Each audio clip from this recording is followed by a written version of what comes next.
¿Todos pueden ver la pantalla bien y todo? Sí, Entonces, ahorita vamos a platicar sobre algo que se llaman las estructuras if. Antes de que vayamos a las estructuras if, quiero hacer un poco énfasis sobre algo que, bueno, que les quiero aclarar porque, digamos, la forma de enseñarles ahorita a programar no es como muy convencional. O sea, en pocos lados les enseñan tan rápido lo que es una función y así. Y bueno, eso tiene una razón de por qué lo hago. Es medio antipedagógico, pero lo hago por una razón ah, que es como muy dependiente del lenguaje, vamos, ¿no? Entonces, o sea, las funciones, como se los dije, pues son una herramienta que nos permite ahorrarnos reescribir código, ¿sí? O sea, eso es por lo que principalmente queremos meter nuestro código en funciones, porque varias cosas las vamos a hacer varias veces, entonces es más útil tenerlo guardado en un lugar para no tener que reescribir, para que solo sea llamar a la función y llamar a la función y llamar a la función, ¿sí? Pero la realidad es que una de las razones por las que les enseño a hacer todo en funciones es porque Julia en principio hace ajustes importantes cuando meten todo a funciones, o sea, hace cosas mágicas para mejorar, digamos, la sintaxis o para hacer cosas que de otra forma no están como tan permitidas, ¿no? Y una cosa padre que también hace Julia cuando uno mete código dentro de funciones es que hace pasar a las funciones por un compilador, ¿sí? Acuérdense que habíamos platicado que había dos tipos de funciones, de lenguajes, los lenguajes interpretados y los lenguajes compilados, ¿no? Los lenguajes interpretados, platicábamos que era el cocinero inexperto, que lo que hacía era ver una receta e ir corriendo paso por paso, paso por paso, paso por paso, ¿no? Hasta que algo fallara o hasta que obtuviera lo que quería, ¿no? Sin pensar mucho en lo que hacía. Y los lenguajes compilados eran estos lenguajes pues, con más experiencia en la cocina, o los chefs profesionales que, dada una receta, la leían toda de jalón y decían, ok, esto es bueno, esto es malo, esto no sirve, esto es redundante, y ya que la leían toda, lo hacían todo, pero pensando en todo integrado, ¿no? Entonces, aunque Julia es interpretado, cuando uno define una función, Julia manda las funciones por un compilador, ¿sí? Y este compilador hace esto de mejorar las funciones, ¿sí? Un compilador ve la función y dice, ok, esta variable no sirve, esta sí sirve, esta no es redundante, lo que sea. Entonces todas las funciones, digamos, corren mejor o funcionan mejor de lo que uno intuitivamente las escribe, ¿sí? Julia puede mejorar las funciones cuando uno las define. ¿Cómo se hace esta mejora de las funciones? Bueno, pues con magia negra, ¿no? Si les interesa saber eso, tomen la mitad de la carrera de ciencias de la computación y luego vayan a tomar una clase de compiladores, ¿no? Eh, entonces, ¿esto qué significa? Que Julia meta funciones en un compilador especial para mejorarlas. Significa que el enfoque que nosotros deberíamos de tener para programar en Julia es intentar tener todo nuestro código dentro de funciones, ¿sí? Lo más que se pueda tenerlo todo dentro de funciones para que todo a la hora de correrlo pase por un compilador y se mejore, ¿no? Y bueno, durante el curso la mayor parte del código que yo les voy a ir pidiendo va a ser justamente, pues hacer eso, va a ser tener código en funciones, ¿sí? El enfoque que vamos a intentar ir haciendo es ir metiendo todo en funciones y irlas usando paso a pasito, ¿va? ok.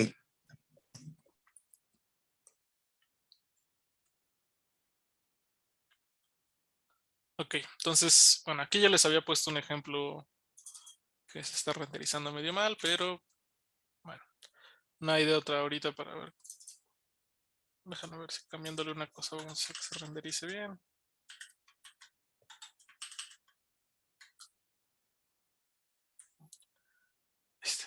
Entonces, bueno, pues por ejemplo, ¿cómo podríamos? O sea, aquí les había puesto como de ejemplo para retomarlo las funciones, pues igual la fórmula de Herón para calcular el área de un triángulo, ¿no? Porque obviamente está conectado con lo que vimos anteriormente. Aquí está, digamos, la función, ¿no? Aquí, bueno, este es el área del triángulo, ¿no? Ahora como función de sus lados directamente, no como función de L, X, L, Y, ¿no?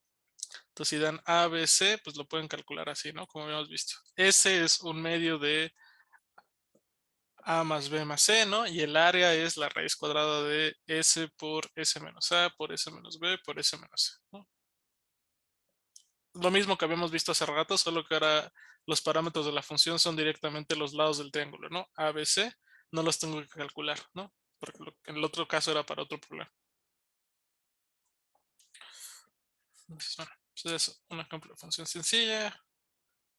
Entonces, por ejemplo, para ver que esta función, pues ahora sí que funciona, valga la redundancia, o que hace lo que decimos que hace, lo que generalmente voy a pedirles o vamos a hacer va a ser probar las funciones con valores ya establecidos, ¿sí? Aquí en el ejercicio anterior, digamos, me equivoqué porque no les puse un caso ya para probar que la función diera lo que yo quiero que dé, pero en general les voy a dar números y valores para que vean que la función da algo que tenga sentido, ¿no? Porque si no vamos a programar algo que a lo mejor y corre, pero que no sabemos si el número que regresa es el que queremos. Entonces, por ejemplo, si tienen un rectángulo inscrito en un cuadrado del lado 1, el área es un medio, ¿no? Porque el área del cuadrado es 1 y pues, el área del triángulo es la mitad, que es un medio. Entonces, ese triángulo sabemos que tiene lados 1, 1, raíz de 2, ¿no? Entonces vamos a correr área triángulo con 1, 1, raíz de 2 para ver si funciona bien, ¿no? Y pues en efecto, 1, 1, raíz de 2 nos regresa, ¿qué? 0.4999983, ¿no? Entonces, no nos regresa exactamente un medio, 0.5, pero nos regresa un número súper cercano a él, ¿no?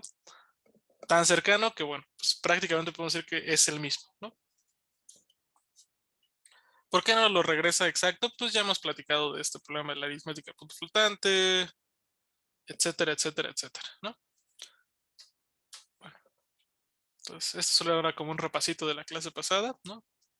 Que en realidad pues, fue en el mismo momento, solo que como antes separaba esto en videos y así era otra clase, no importa, ya. Vamos a lo que sigue. Entonces vamos a platicar ahorita de algo que se llaman las estructuras if, ¿sí? Entonces, para hacer código más interesante, bueno, esto es parte de un tema que se llama como estructuras de control, o algo que se llama estructuras de control, que bueno, ya vimos, o en los ejemplos, en la clase pasada, lo que hemos estado viendo es cómo hacer esta clase de código, digamos, muy inmediato, ¿no? Que hace cosas de forma así totalmente subsecuente. Le pongo las instrucciones y va haciendo una por una, por una, por una, por una, y al final regresa algo, se para o lo que sea, ¿no? Y ese es como el código más simple y con el que uno empieza a hacer programitas, ¿no? Sin embargo, a veces a mí me gustaría tener código más interesante. ¿A qué me refiero con más interesante? Me gusta, o sea, si queremos que el código haga procesos algorítmicos como los que hacemos en la vida real, ¿no? Pues me gustaría justamente que pudiera hacer cosas como las que les voy a explicar ahorita, ¿no? Me gustaría, por ejemplo, que a veces se ejecutara un bloque de código si una condición es verdadera o se ejecutara otro si la condición no es falsa, ¿sí? ¿Por qué me gusta hacer eso? Les voy a dar un ejemplo muy sencillo, ¿no? Imagínense que se están haciendo un sándwich en la mañana, ¿no? Es un proceso algorítmico hacerse un sándwich en la mañana. Entonces están en su refri y se van a hacer un sándwich, ¿no? Y a suponer que les gusta el sándwich con verdurita, ¿no? Les ponen lechuga, jitomate, lo que sea. Pero pues como somos estudiantes y cosas así, pues no siempre hay, ¿no? No porque no tenemos varo o porque cualquier problema, lo que sea, ¿no? Entonces, ¿qué nos gustaría a nosotros entonces hacer con eso de que no siempre haya con eso de que no siempre hay verdurita? Pues bueno, si tenemos verdurita, si es verdadero que hay verdurita, le vamos a poner al sándwich, ¿no? Así diría nuestra receta. Si hay verdura, ponle verdura al sándwich. Si no hay, pues no le pongas, ¿no?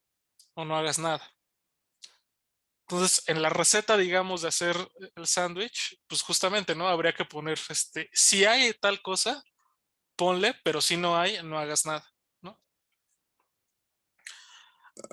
Otro ejemplo, o sea, otro ejemplo, por ejemplo, es, por ejemplo, si les gusta comer con pan o tortilla, ¿no? O sea, supongamos que de alguna forma ustedes siempre tienen pan y tortilla en su casa,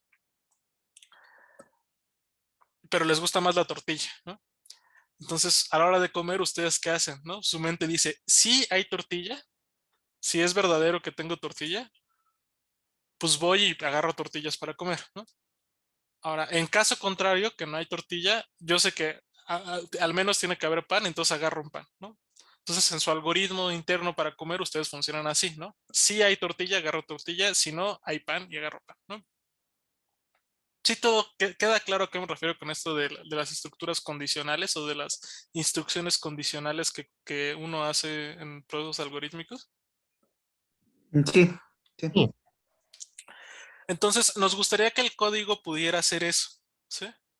Nos gustaría que el código pudiera hacer a veces instrucciones dependiendo de, o sea, ¿qué se traduce en términos computacionales esto de una, este, de una proposición que sea verdadera o falsa? Se traduce en una expresión booleana, ¿sí? Cualquier cosa en Julia que sea una expresión que se vuelve verdadera o falsa es una condición lógica, ¿sí? Cualquier cosa que sea una expresión booleana, o sea, que se evalúe a verdadero o falso, puede ser una condición. Eso es una condición, no es lo que vamos a tomar como condición para ejecutar un bloque de código o un bloque que no, o otro bloque de código, ¿sí? Entonces, estos tienen un nombre en todos los lenguajes de programación y en todos los lenguajes se llama una estructura if, ¿sí? Existen las estructuras if. ¿Qué es una estructura if? Una estructura if hace esto. Es una sintaxis especial que tenemos para que si una expresión booleana es verdadera, ejecute un bloque de código, y si una expresión booleana es falsa, ejecute otro bloque de código, otro pedazo, ¿sí? Entonces, el ejemplo más sencillo para programar una estructura if, o el ejemplo más sencillo para hacer una estructura if, es si quisiéramos hacer una función que nos regrese el valor absoluto de un número, ¿no? Entonces, podrán recordar por sus clases de cálculo que el valor absoluto es una función definida a pedazos, ¿no? Es esta función que está aquí en chiquito. ¿Qué hace el valor absoluto? Pues bueno, el valor absoluto de un número x es el mismo, o sea, la identidad x, si x es mayor o igual que 0, y en caso de que x sea negativo es menos x, ¿no? ¿Por qué? Porque si x es negativo, menos x se vuelve positivo, entonces esto siempre nos da de alguna forma un número positivo, ¿no? Entonces, esta es la definición de valor absoluto, está definida a pedazos, ya en cálculo hacen mil y un cosas con él, etcétera, etcétera, etcétera, ¿no? A mí lo que me interesa es hacer una función que yo le dé un número x y me regrese el valor absoluto de x, ¿no? A partir de su definición. Entonces, bueno, ¿cómo hago esto? Pues justamente, como quiero que cuando x sea positivo me regrese una cosa y cuando x sea negativo me regrese otra, tengo que usar esta cosa de la estructura if que tiene esta sintaxis de aquí, ¿no? Entonces, las estructuras if se ven así. Entonces pongo if, ¿no? Si escriben if en Julia se los voy a poner así de verdecito especial, que quiere decir que son sintaxis especial. Entonces pongo if espacio una condición booleana, ¿sí? Entonces esta función es valor absoluto, ¿no? Tomo una variable x. Entonces ya, ¿qué hago dentro de la función? Bueno, si x es mayor o igual que 0, voy a regresar x, ¿no? El valor, la función quiero que se vuelva x, ¿no? Voy a regresar aquí x, return x, tal, ¿no? Ahora, si esto es falso, si esto no se cumple, me voy a este lugar que dice else, ¿no? Entonces, si esto es falso, voy a ejecutar esto que está aquí, que es return menos x, ¿no? O sea, me va a regresar menos el valor de x, que en este caso, como es negativo, va a ser positivo. Entonces, la sintaxis de la estructura if es esta. If, espacio, condición booleana, ¿no? Y obviamente si hacen eso y presionan enter, les va a poner una tabulación, ¿no? Esto que tenemos acá igual es otra tabulación.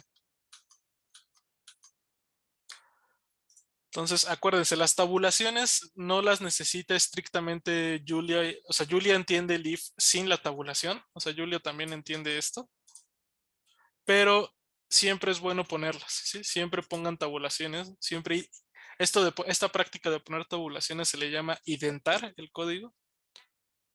Entonces siempre identen su código, siempre pongan tabulaciones cuando están dentro de una función o dentro de un if para que sea más fácil entender que están dentro de eso, ¿sí?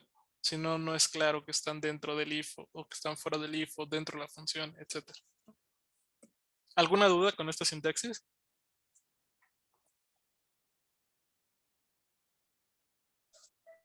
No, todo bien. ¿Los demás también? Sí, todo Sí, bien. todo bien. Sí. Sí, todo bien. ¿Cómo eran las tabulaciones? Perdón. Las tabulaciones se presionan con la tecla Tab, ¿sí? Su teclado arriba de las mayúsculas tiene una tecla que dice Tab o que tiene unas flechitas. Entonces, si la presionan, les pone estos espacios cuadrados grandes. Ya, gracias. O sea, Julia en automático cuando define una función, ¿no? Y presionan Enter, los mete adentro de una tabulación, ¿no? Si escriben End, borra la tabulación, pero aunque pongan End aquí, todo lo que pongan así lo pone dentro, por default Jupyter dentro de una tabulación, ¿no? Pero bueno, es igual importante que sepan que con Tab, ¿no? Y esto se borra. Es distinto, ¿no? Igual, por favor, tatúenselo siempre para la vida. Las tabulaciones no son espacios, ¿sí? Y quien les diga eso es un mentiroso. O sea, poner tab no es lo mismo que poner 4 espacios, ¿sí? Se ve igual en la pantalla, pero la computadora lo reconoce distinto. Entonces, nunca cometan ese error de poner espacios en lugar de tabs, ¿sí? Porque hay lenguajes donde la diferencia entre poner espacios y tabs es muy importante y va a hacer que su código truene. Me preguntan en el chat si con un if siempre tenemos un else y un end. Siempre vamos a tener en realidad un end, o sea, el end es la palabra en Julia que cierra los bloques. El end cierra las funciones, el end cierra los ifs. El else solo lo vamos a necesitar cuando queramos hacer algo cuando esto es falso, ¿sí? Si no queremos hacer algo cuando esto es falso, solo hay que poner else, solo hay que poner el else, ¿sí?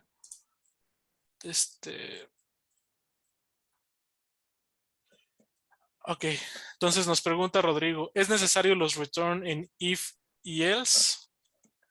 El return solo lo vamos a poner ahorita porque,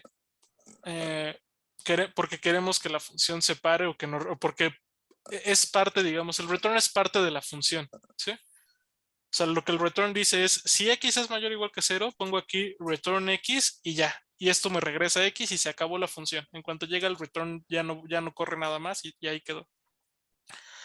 Aquí, en caso contrario de que esto no se cumpla, no va a entrar aquí y no se va a encontrar este return. Va a entrar acá y se va a encontrar este otro, ¿sí? Entonces, no es necesario tener los returns dentro, pueden estar fuera. Ahorita si quieren reescribimos esto para que esté fuera. Simplemente depende de cómo sea su función, ¿sí? Depende de cómo sea su código, vamos, de dónde vayan a poner los return. Sí, más o menos respondí tu duda, Rodrigo.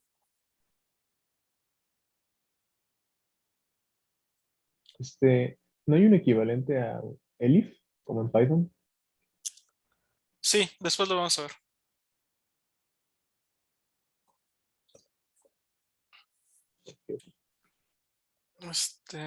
Si te interesa saberlo desde ahorita, en Python en lugar de elif pones elsif y funciona igual. Nunca lo hubiera imaginado. Ok, gracias.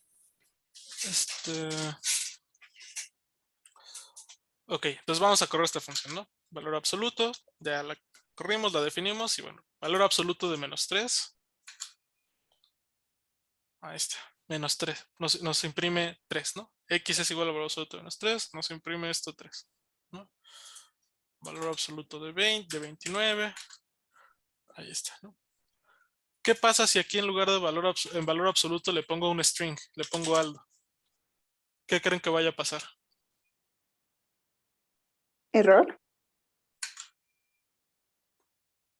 Exactamente, me manda un error, ¿no? Me dice, no hay método que sea isless de un entero y un string, ¿no? ¿Cómo que no hay método que sea isless? Bueno, esta comparación está comparando si algo es mayor o menor que otra cosa, ¿no?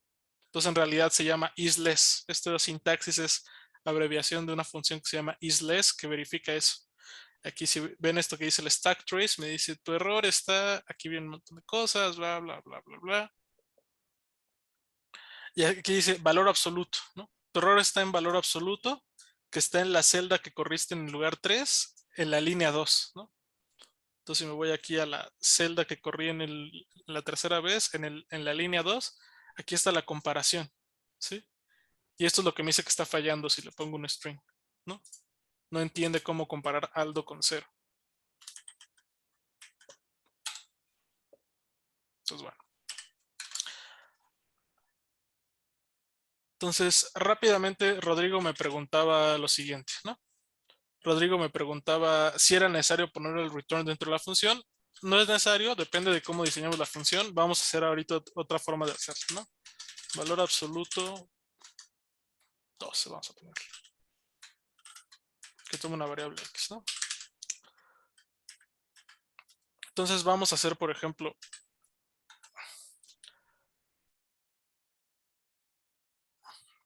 if X es mayor o igual que 0.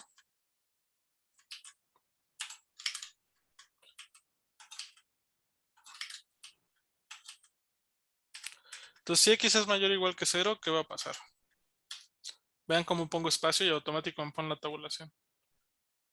Vamos a hacer val abs igual a X, ¿sí? En caso contrario, vamos a hacer val abs igual a menos X. Y ya, ¿no? Eso es lo único que me interesa hacer con un if. Y ya que estemos afuera, voy a poner return val abs, ¿sí? Entonces, esta función que hace, si X es mayor o igual que 0, define valor absoluto igual a X. En caso contrario, define valor absoluto igual a menos X y al final me regresa val abs, ¿no? Entonces vamos a hacer valor.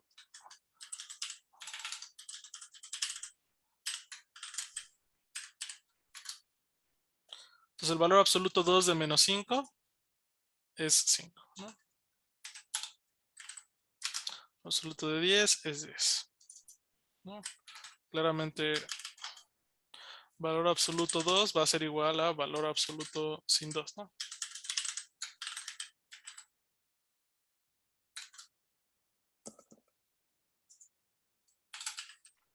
Y esto va a ser cierto para cualquier número X que pongamos, ¿no?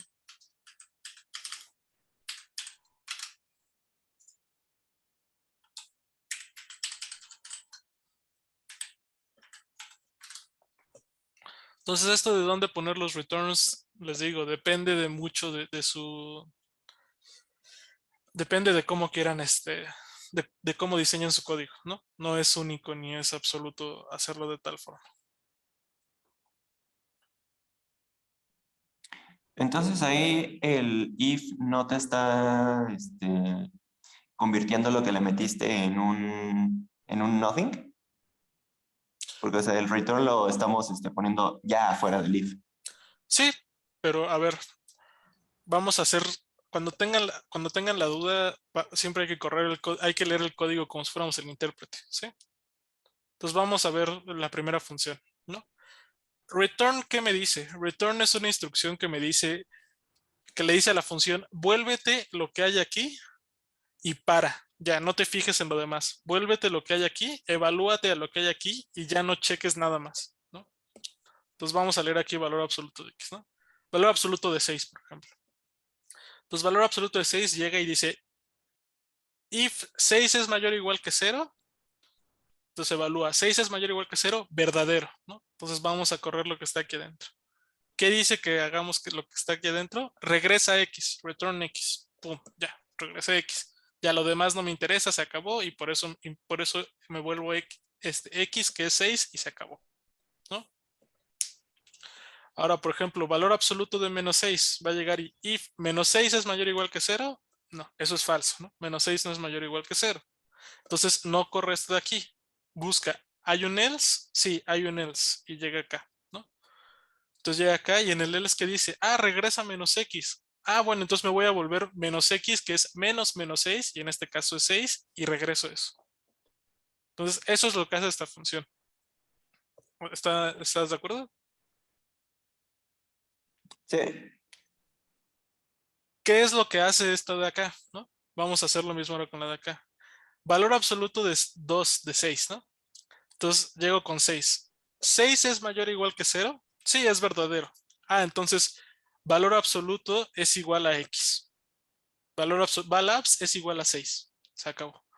Ya, no me interesa checar el caso del else, no me interesa checar ninguna otra cosa. Me salgo de todo esto y llego acá. ¿Sí? Llego a esta parte. Aquí a la línea 8. Llego hasta donde está el end, ¿no? Y me fijo en lo que hay después del end. Entonces, ¿qué hay después del end? El end me dice, regresa valabs. Entonces digo, bueno, voy a regresar valabs, me voy a volver valabs, que era 6. Ya lo había definido aquí como 6 y regreso 6.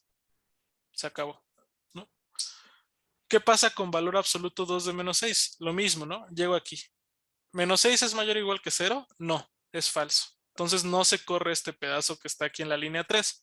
Se va aquí a la línea 4 y dice, ¿hay un else? Sí, hay un caso para cuando no se cumple esta condición y es este de aquí, ¿no? Entonces llega aquí a la línea 5 y dice, pues en valabs voy a guardar menos x, que x es menos 6, entonces esto se vuelve menos 6, que es 6, ¿no? Ya, acabamos eso, nos vamos al end, ¿no? Después de que corremos cualquiera de estos dos bloques, llegamos hasta donde está el end y nos vamos aquí a la línea 7. Return valabs. Bueno, me voy a volver valabs, que ya había guardado que era menos 6, que es 6, entonces me vuelvo 6. Entonces, así funcionan ambas funciones, ¿no? Así proceden ambas funciones. ¿Sí aclaró un poco esto tu duda? Más o menos porque lo que no me quedaba tan claro es que si una vez sales de la estructura if, o sea, lo que le hayas asignado a lo que hayas asignado, por ejemplo, en el segundo caso, valabs, o sea, eso sí lo sigue tratando por un tipo, o sea, entero o el valor que le hayas metido. O sea, porque aquí en return pues ya nos está regresando valabs. Pero antes de eso, pues ya salimos de una función, ¿no? Que era, bueno, no sé si trata de la estructura if como una función. Que entonces, No, es que justo la estructura if no es una función. ok, vale. Todo lo que sea función empieza con function. Las estructuras if y las que vamos a ver después no tienen nada que ver con las funciones, en principio. ¿Sí? La estructura if lo único que hace es, si esta condición es verdadera, ejecuta lo que está aquí. Si es falsa, vete a ejecutar lo que está aquí y se acabó. Ok, vale. O sea, si es verdadera, ejecuta lo que está aquí y vete hasta donde dice end. Si es falsa, ejecuta lo que está aquí y vete hasta donde dice end. Y ejecuta lo que sigue.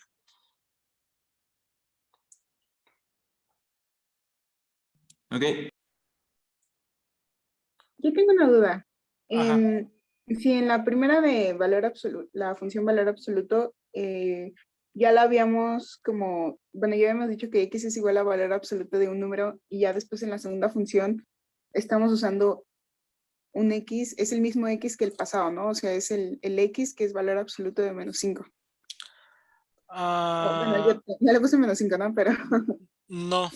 digamos. Vamos, ahorita esa es una buena pregunta. ¿Sí? Entonces, bueno, primero, ¿todos entienden la pregunta de Valeria?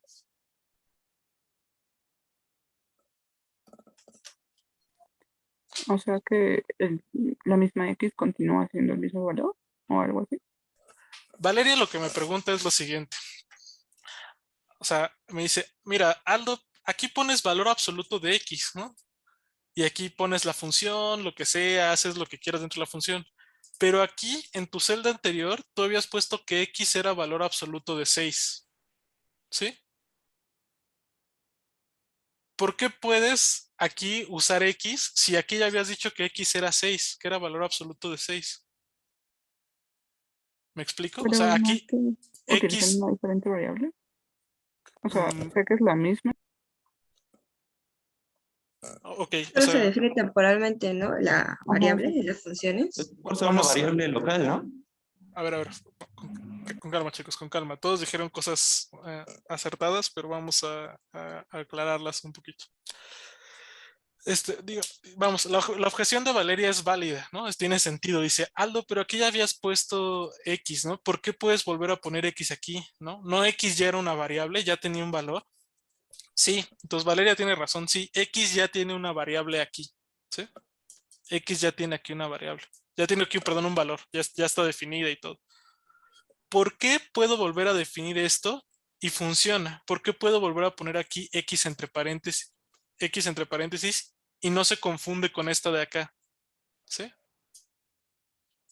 ¿Por qué puede hacer eso? Bueno, pues resulta que en Julia, cada que yo defino una función, los nombres que le doy a los argumentos, el identificador que utilizo para los argumentos, puede ser el mismo que variables que ya había definido y Julia no tiene problema, ¿sí? Julia distingue, Julia entiende que aquí pongo nada más una variable como identificador, pero es una variable dummy o una variable acotada, ¿sí? ¿Qué quiere decir? Que es una variable que yo solo utilizo aquí como identificador para referirme a ella dentro del código, pero no tiene nada que ver con cosas que haya afuera. Solo es un símbolo que utilizo aquí para representar una variable, ¿sí? ¿Entienden la diferencia? ¿Habían escuchado antes eso de las variables dummies o de las variables acotadas? No. No, pero esto es incluso, aunque sea una función útil, ¿no? O sea, porque pues ya habíamos quedado que queríamos que nos regresara algo y se iba a como guardar o algo así, ¿entendí? Claro, pero acuérdense que habíamos dicho que todo lo que vivía dentro, todas las variables que vivían dentro de una función eran acotadas, ¿no? Que esta X que de alguna forma yo definía dentro de la función, solo vivía dentro de la función, no la podía utilizar afuera. ¿Por qué la puedo ahorita utilizar afuera? Porque aquí yo la definí, ¿sí? Esto es una mala práctica mía, quizás.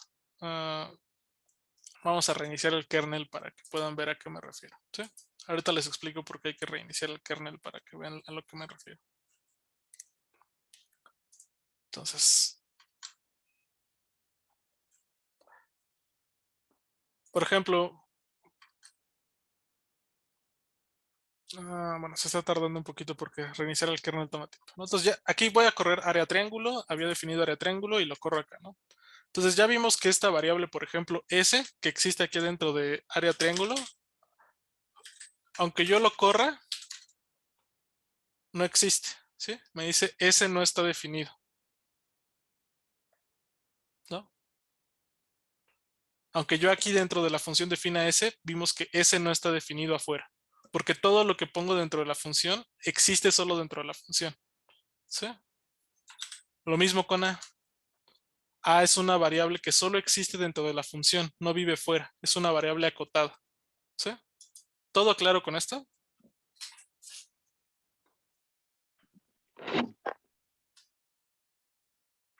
Ok, ya hacia afuera le damos como, por ejemplo, ahí A es igual a área del triángulo y damos valores, ya ahí es diferente, ¿no? Ajá, exactamente. Entonces, correr la función, todo lo que vive dentro de la función son variables locales, solo viven dentro de la función y cada que las utilizo las desecho y ya, ¿no? Pero si yo afuera de la función pongo A igual a 60, A se vuelve 60, ¿sí? Fuera de la función. Dentro de la función, A es esta cosa que le doy de valor, de parámetro, ¿no? Pero fuera de la función yo puedo darle otro valor a A y Julia no se confunde. Julia entiende que la A que está afuera es tal cosa y Julia entiende que cuando llamo a la función y le doy un valor a A es adentro de esto. O sea, esta es una variable global que vive afuera de la función para otras cosas y esto de aquí es una variable local que vive dentro de la función y solo opera dentro de la función, ¿sí? Cuando corremos una función, en general en Julia, y le ponemos una variable A, una variable B, una variable C, siempre busca primero dentro de ella, de las variables locales, cuáles tienen valores, ¿sí? O sea, dice, esta A debe ser una variable local, voy a buscarla aquí localmente primero, ¿no? Ya si no la encuentra, la busca afuera o hace otras cosas que por ahora no quiero adentrarme, pero en principio Julia siempre busca las funciones, las variables que tiene, siempre busca que sean parámetros o cualquier cosa que ya haya definido aquí. No busca afuera, aunque afuera haya cosas que ya que estén definido y utilicen lo mismo. ¿Sí? ¿Sí está quedando claro esto, chicos? Sí. Sí, perfecto. Sí, Entonces, yo tengo la muy mala práctica, y es una práctica mala en términos pedagógicos, pero que igual en el mundo de la programación se van a encontrar mucho, de hacer esta clase de cosas, ¿sí? De definir, poner aquí un argumento para la función, ¿no? Y utilizarlo afuera también, utilizarlo afuera de otra forma. Entonces, sí, esa es una mala práctica. O sea, en principio estoy de acuerdo que no debería de hacerlo, ¿no? Entonces podemos poner Y para que no haya como que confusión en ese sentido, ¿no? Y aquí X sigue siendo, digamos, la variable que utilizo para otra cosa, ¿no?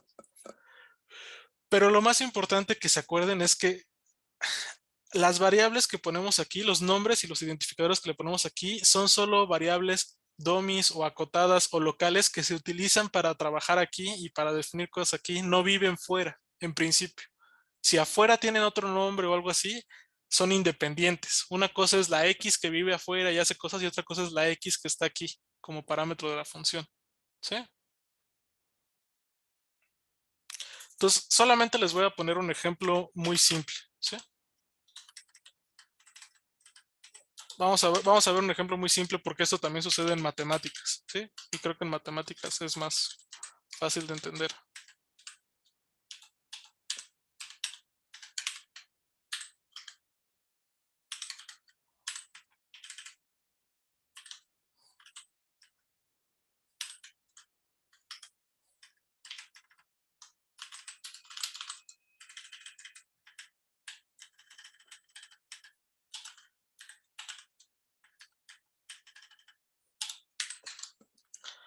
Entonces, tienen 1, 2 y 3. ¿Sí? Quizás vamos a hacerle zoom para que se vea más grande. Tienen 1, 2 y 3. 1 es la suma desde I hasta N de AI. 2 es la suma desde J igual a 1 hasta N de AJ. Y la 3 es la suma desde I igual a 1 hasta M de AI. La pregunta es, ¿cuáles de estas tres expresiones son equivalentes?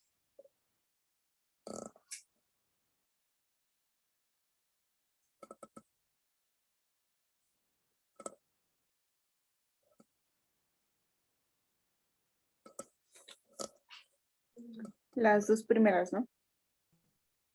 La segunda y la tercera. Ah, no, la primera y la segunda, sí. La primera y la segunda. Los demás, ¿qué piensan? Pues igual primera y segunda y la segunda y tercera solo si n es igual a m, ¿no? Ajá. Exactamente. Roxette tiene toda la razón, ¿no? Y bueno, y Valeria también. Pero es muy importante, antes que vayamos a si n es igual a m, preguntarnos, ¿sabemos cómo es n comparado con m? ¿Sabemos algo de n y m?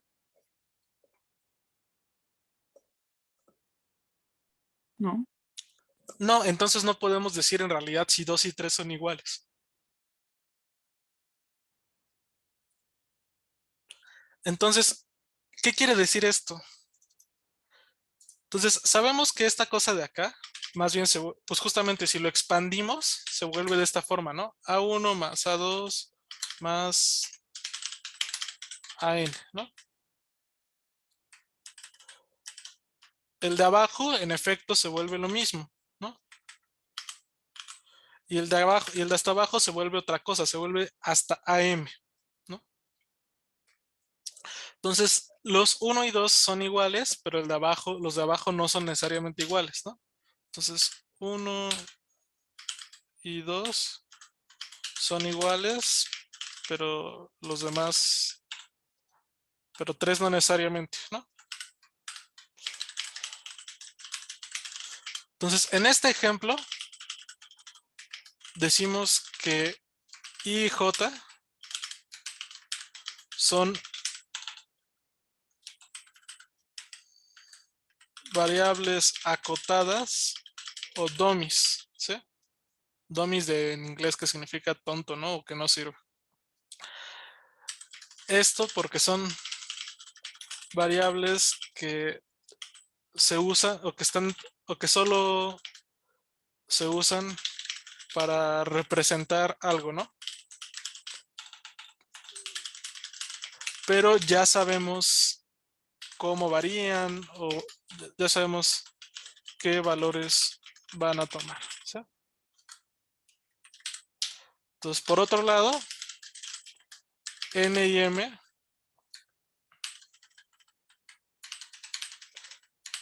son variables reales o no acotadas, más que reales, verdaderas o libres, porque realmente varían y no sabemos nada de ellos, ¿no? Entonces, las variables dummies se las encuentran ustedes todo el tiempo en matemáticas, ¿sí? En estos símbolos de suma, también podrá pasar lo mismo con las integrales, en muchos lados aparece, ¿sí? Entonces, estas variables dummies son intercambiables, no significan nada, solo están utilizadas como para hacer la notación, ¿no? Para definir lo que es un símbolo, ¿no? Las que son variables verdaderas son n y m, que es hasta dónde llega la suma, ¿no? Son variables libres, de esas no se dice nada. ¿Queda claro esta diferencia?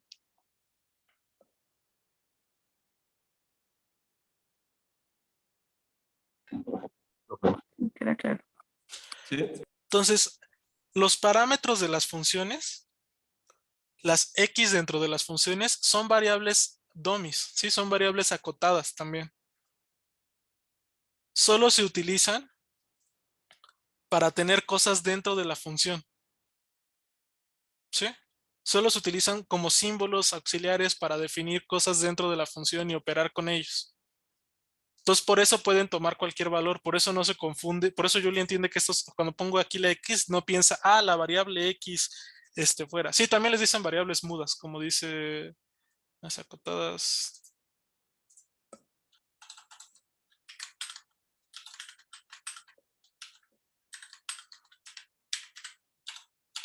Mudas, ¿no? O les dicen cosas más feas como índices mudos y cosas así. Es lo mismo que pasa con las variables aquí en las funciones, ¿sí? Son mudas, solamente se utilizan para representar cosas aquí adentro. No se confunde, Julia, con las variables reales que están afuera. ¿Ya quedó más clara la diferencia?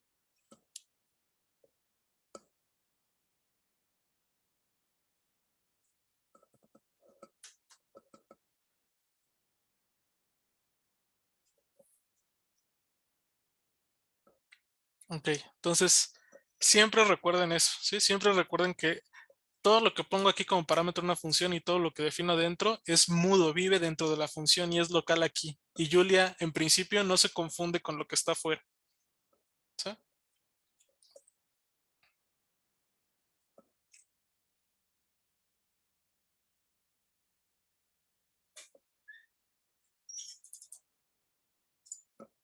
Vamos a poner en negrito, ¿no?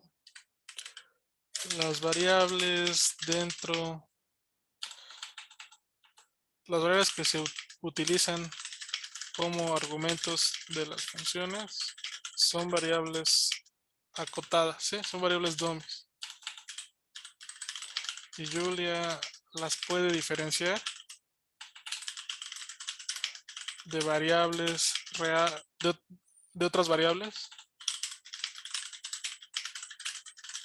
con el mismo nombre, ¿sí? De otras variables definidas fuera de la función con el mismo nombre. Más bien con el mismo identificador, vamos a poner.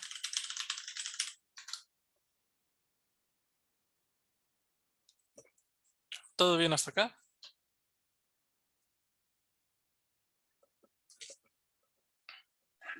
Sí.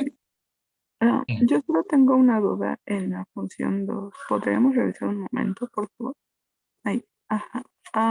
Cuando, en este caso, por ejemplo, cuando le estamos diciendo a nuestra estructura de control y que justo, por ejemplo, eh, cuando definimos al final val apps es igual a x, o sea, simplemente le estamos dando la condición, pero luego estamos como viendo que esa x, o sea, sea igual a val apps. Es que esa parte de justo cuando estamos definiendo val apps igual a x o a menos x, no me termina de quedar tan claro.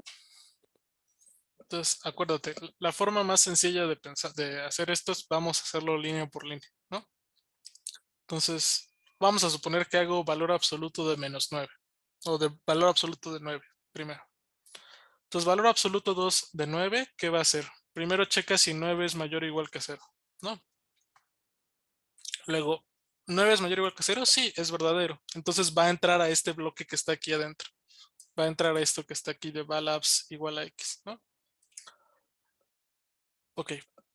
Entonces, ya que está aquí, ¿qué hace esta línea 3? Esta línea 3 lo que dice es, en valabs, en la variable valabs, guarda lo que sea que haya en X, ¿no?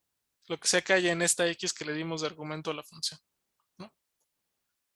Después de que haga esto, ya no le va a interesar lo que dice aquí en else porque ya se ejecutó este pedazo y la estructura if se ejecuta este pedazo o se ejecuta este otro. Entonces, como ya ejecutó este, ya no le interesa lo que hay aquí en else y se va hasta el end. ¿Todo claro hasta ahí? ¿Alguna duda con eso? No, todo claro, sí. Entonces llega aquí al return y en el return dice regresa lo que haya dentro de valabs, ¿no?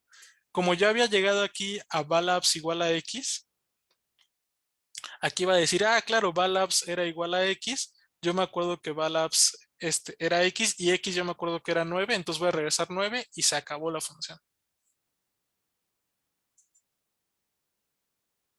Ya, muchas gracias. Ok.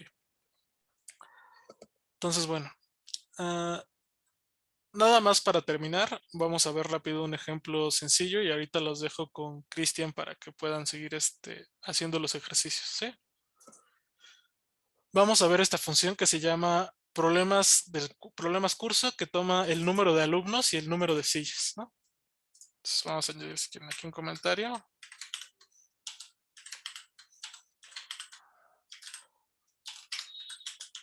Alumnos es el número de alumnos y sillas es el número de sillas, ¿no? Obviamente, sé que eso es sé que mi comentario no dice nada, gran cosa, pero lo pongo porque cuando uno empieza a hacer estas cosas hay que poner muchos comentarios para que hasta lo más obvio sea claro, ¿no? Entonces, ¿qué hace mi función de problemas cursos? Entonces, lo primero que hace es, si los alumnos, si hay menos de 5 alumnos, si hay una cantidad menor o igual a 5 alumnos en la clase, me va a imprimir que no se va a abrir mi grupo, ¿sí? Que eso es lo que pasa, supongamos que eso es lo que pasa, ¿no? Que si tienes menos de 5 alumnos no se va a abrir tu grupo. Luego, en caso contrario, cuando no se cumpla esto, o sea, cuando tenga más de 5 alumnos, me va a imprimir que sí se va a abrir el grupo, ¿sí? Entonces, ahora cuando sí tengo grupo y sí se va a abrir, voy a volver a poner un if. Puedo poner if dentro de otros if, ¿sí? Ahora sí se va a abrir el grupo. Ahora lo que me preocupa es que los alumnos vayan a caber, o sea, que vaya a haber más alumnos que sillas, ¿sí? Que haya más alumnos que sillas. Entonces, si hay más alumnos que sillas, entonces me va a decir mi código que algunos alumnos van a tener que estar parados. Y en caso contrario, cuando tenga una cantidad menor o igual de alumnos que de sillas, todos van a poder sentarse, ¿sí? Entonces, esta función es una función vacía, no tiene return, no me regresa nada, pero me va a imprimir estas cosas que yo quiero que me imprima, ¿no? Entonces, vamos a llamarla ahorita en varios casos, ¿no? Entonces, tomamos que toma los alumnos y toma las sillas, ¿no? Entonces, a ver, por ejemplo, ¿qué pasa si voy a tener 3 alumnos y 10 sillas? No se abre el grupo, ¿no? Me checa aquí directamente. Me dice, ¿es menor o igual que 5? Verdadero. Y me imprime, no se abre el grupo. Ya no se mete aquí a donde dice else porque ya ejecutó esto de aquí. Se va directo a donde está el end y aquí ya se acabó la función, ¿no? ¿Qué pasa si voy a tener, por ejemplo, 8 alumnos, ¿no? Bueno, en este caso me imprime, el grupo sí se abre y todos van a estar sentados, ¿no? O sea, llega aquí a donde dice el grupo sí se abre y después me pone todos los alumnos van a estar sentados, ¿no? Porque eso es lo que va a pasar, ¿no? Se va a abrir el grupo, luego checa, alumnos es mayor que sillas, 8 es mayor que 10, eso es falso. Entonces se viene aquí al else y me imprime todos van a estar sentados, ¿no? ¿Qué pasa, por ejemplo, si tengo 12 alumnos y 10 sillas? Nuevamente me dice, alumnos es menor o igual que 5, es falso, entonces me voy aquí al else, ¿no? Y me imprime, el grupo sí se abre en la línea 6. Luego checa, alumnos es mayor que sillas, 12 es mayor que 10. Sí, esto es verdadero. Entonces, ¿qué va a pasar? Pues me imprime, algunos van a estar parados, ¿no? Fijen, algunos alumnos. Para que sea más claro. Algunos alumnos van a estar parados. Si ahora aumento el número de sillas y le pongo que tengo 15 sillas, ahora sí me dice, ¿no? El grupo sí se abre y todos van a estar sentados.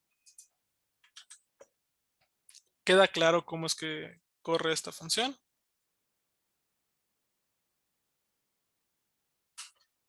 Solo con que el segundo if esté abajo del primer else, ya está como adentro, ¿no? De esa. Claro, sí. Aquí justo por eso es muy útil la indentación, ¿no? La indentación nos dice aquí con este else que ya está, que esto de aquí se ejecuta, o sea que esto está dentro del else, ¿no? Que este segundo if está aquí dentro del else.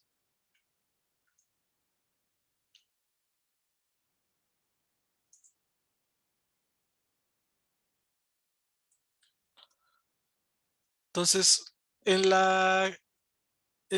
bueno, ¿alguna otra duda respecto a esto?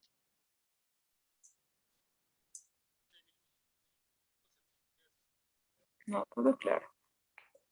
Ok. Entonces, bueno, para sintetizar, ¿no? Pues la estructura if se ve de esta forma, ¿no?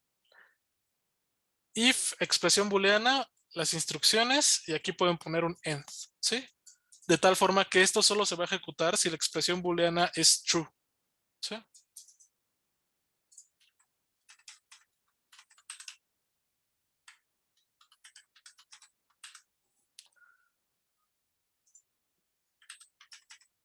Luego igual pueden poner aquí como lo habíamos puesto ahorita, era que no solo pusieran un caso que se ejecutara cuando era verdadero, sino que pusieran if else para que se ejecutara estas instrucciones cuando fuera falso, ¿no? Entonces en general vamos a usar los dos tipos, if y el if else. ¿Cómo van a saber cuándo corresponde a cada uno? Pues lo van a agarrar con la práctica de trabajar con esto. Entonces, bueno.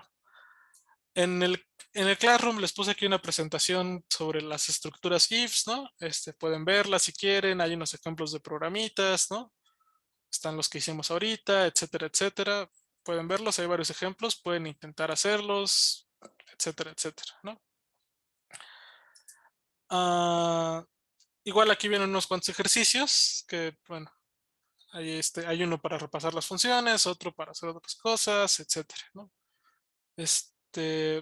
Los dejo con Cristian, que ya está por acá, para que trabajen estos ejercicios, ¿va? Y para que trabajen cualquier duda que tengan hasta esto.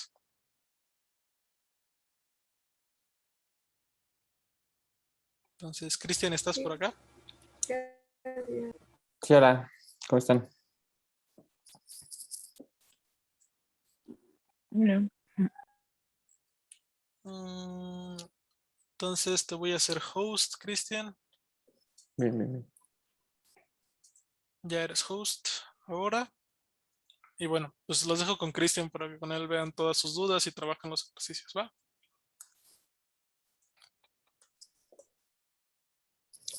Entonces, bueno, pues cualquier cosa yo ahí quedo al pendiente de ustedes en el Slack y en el correo.